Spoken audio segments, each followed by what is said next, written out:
আজকে দিদি একটি রান্না করেছে লাউ শাক, একদমই সহজ পদ্ধতিতে। কিন্তু দেখতেই পাচ্ছেন এইগুলো হচ্ছে ভুট্টার দানা। ভুট্টার দানা নুন দিয়ে সেদ্ধ করে রেখেছে, আলু শিম দেয়া হয়েছে, আর লাউ শাক ভালো করে নুন দিয়ে সেদ্ধ করে সর্ষের তেলের মধ্যে একটু ফোড়ন দিয়েছে। ও একটু ফোড়ন দেয়, আমি যেমন ফোড়ন দিই না, কিন্তু দিদিরা আবার একটু ফোড়ন দেয়। দিয়ে নাড়াচাড়া করেছে, নুন মিষ্টি পরিমাণ মতন, হলুদ, এবং এই যে সেদ্ধ করা যে ভুট্টার দানা এটাও দিয়েছে।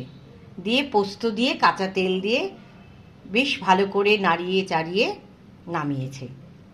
বিশেষত্ব কি, তাই না? লাউ শাক তো সবাই রান্না করতে পারে, কিন্তু এই যে ভুট্টার দানা সেদ্ধ করে যে দিয়েছে, এতে লাউ শাকের যে গুণ সেটা তো আছে, তাছাড়া এই ভুট্টার দানাটা দেয়াতে আরও স্বাদ বাড়বে, এবং তাতে কি হয়েছে, মুখে রুচি আসবে।